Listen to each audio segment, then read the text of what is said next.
বন্ধুরা, আমার হাতে দেখতে পাচ্ছেন কচুরলতি এবং ইলিশ মাছের মাথা।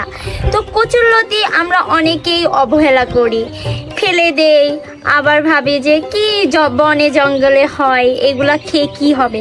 কিন্তু আপনারা কি জানেন এই কচুরলতিতে কত পরিমাণে ভিটামিন? হাতে গোনা কয়েকটা শাকসবজিতে আমরা এরকম ভিটামিন পেয়ে থাকি। তো আর অবহেলা নয় কচুরলতি নিয়ে।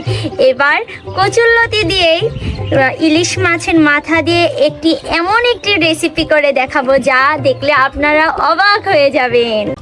আর বন্ধুরা, আজকের রেসিপিটা যদি আপনাদের ভালো লাগে তাহলে কিন্তু কচুরলতিকে আর অবহেলা করবেন না। তো আমার কচুরলতি কটা ডান, এখন আমি ধুয়ে নিব ভালোভাবে।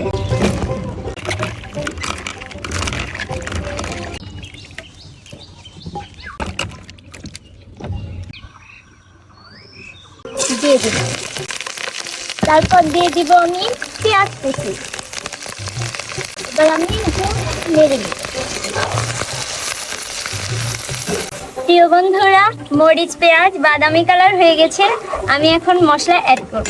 ফার্স্টে আমি দিয়ে দিচ্ছি রসুন ছেঁচা, মানে রসুন কুটে তারপর পাটায় ছেঁচে আধা ছেঁচা করে দিয়ে দিচ্ছি। হ্যাঁ, তারপর আমি দিয়ে দিচ্ছি মরিচ গুঁড়া,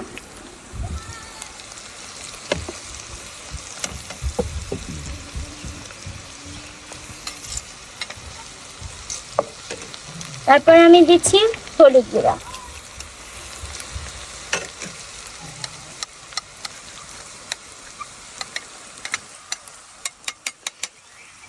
তারপর আমি দিয়ে দিচ্ছি ধনিয়া গুঁড়া,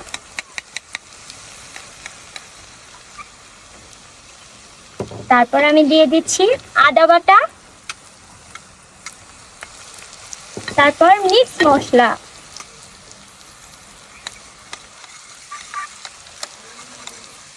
আর সর্বশেষে দিচ্ছি লবণ। এবার আমি মশলাটা একটু কষিয়ে নিব।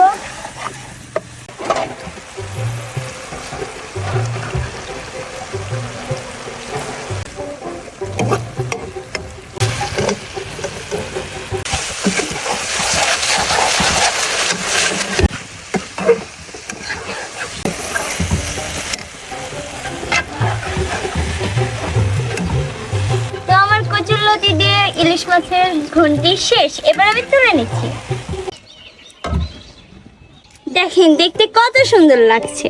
তো প্রিয় বন্ধুরা, আজকের আমার এই কচুরলতি দিয়ে ইলিশ মাছের ঘন্টির রেসিপিটা আপনাদের কেমন লাগলো অবশ্যই কমেন্টে জানাই দেবেন।